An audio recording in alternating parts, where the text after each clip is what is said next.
बंद करो, बंद करो, बंद करो। जो झुग्गी बस्तियां हैं, है ना, कहने को तो ये पेपर में इनको अतिक्रमण बुलाते हैं, लेकिन इनके भी बहुत सारे अधिकार है। स्पेशल प्रोविजंस एक्ट है।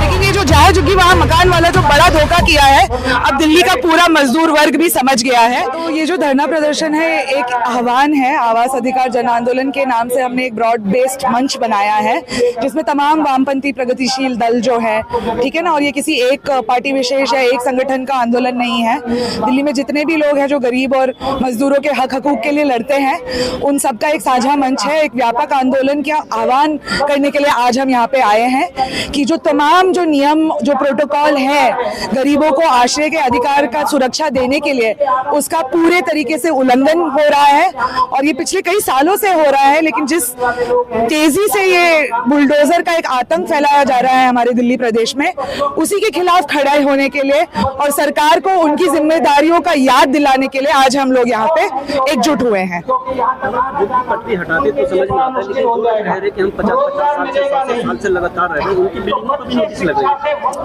बिल्कुल, देखिए दिल्ली में जो जैसे कहते हैं ना अनधिकृत कॉलोनियां हैं, उसका तो नियम यही है कि उसका नियमितीकरण किया जाए, उन्हें उनका मालिकाना हक दिया जाए।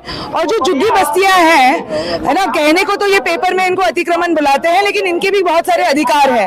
स्पेशल प्रोविजंस एक्ट है, डूसिप की खुद की पॉलिसी है पुनर्वास को लेके और स्लम जे रीडेवलपमेंट को लेके। मास्टर प्लान दिल्ली 2041 के भी निर्देश है जो कहता है कि जो दिल्ली का गरीब है उसका हाथ है दिल्ली को बनाने में, है ना, तो उसको उसी के मौजूदा जगह पर आप बेहतर घर दो, उसको पुनर्वास दो नजदीकी जगह पे। ये उनके अधिकार है, ये मैं नहीं कह रही हूँ, ये हमारे तमाम कानून कह रहे हैं।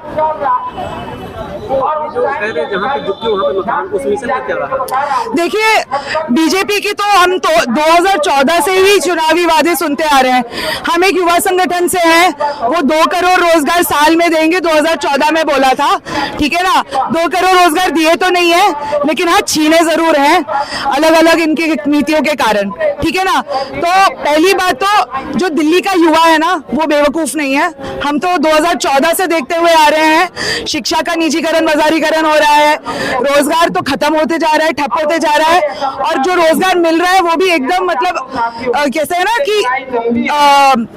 जैसे गिग वर्क है, 15 रुपए पर डिलीवरी वाला काम मिल रहा है हमको कि आप 14-14 घंटे गर्मी में काम करो तो शायद आपका 500 रुपए बनेगा दिन का, वो भी पेट्रोल को बिना हटाए, ठीक है ना। तो दिल्ली का युवा तो बीजेपी के चुनावी वादों को बिल्कुल नहीं मानता है। हमारे साथ तो ये फरेब काफी टाइम से हो रहा है।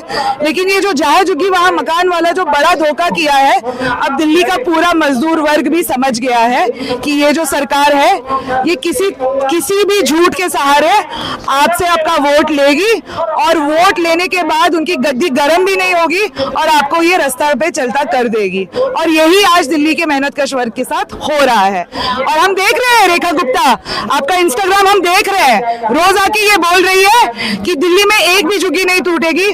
मैं आपको 10 नोटिसेस दिखा देती हूँ। तो क्या आप बोल रहे हो कि ये डेमोलिशन नोटिसेस आप लोगों को डराने के लिए डाल रहे हो? क्या ये डेमोलिशन नोटिसेस आप लोगों से नया हफ्ता वसूली करने के लिए डाल रहे हो, घूस लेने के लिए डाल रहे हो? अगर सीएम कह रही है कि यहाँ पे एक भी झुग्गी नहीं टूटेगी, तो सीएम के मंत्रालय के अंदर जो सरकारी विभाग है वो क्यों जाके डेमोलिशन नोटिसेस चिपका रहे हैं दिल्ली भर में? वजीरपुर में लगाया गया है, वजीरपुर में लगा है, तुम्हारा पटपटगंज में भी तोड़फोड़ हुआ है, आपके चिल्ला खादर को तो तोड़ ही दिया है इन्होंने, मडासी कैंप पे भी अभी लटक रहा है डेमोलिशन का तलवार, बहुत सारे जगहों पे। बिल्कुल, देखिए दिल्ली की जो सरकार है जो अपने आप को एक डबल इंजन की सरकार बोलती है, ठीक है ना, उनकी जो मंशा है ये बहुत साफ है। कुछ पार्टियां जो होती है 6 महीने के लिए इंतजार करती है हमले करने से पहले, इन्होंने तो आते ही हमले चालू कर दिए सौंदर्यकरण के नाम पे। सौंदर्यकरण के नाम पे ये लोग सारे रेडी पटरियों को हटा देंगे, ठीक है ना।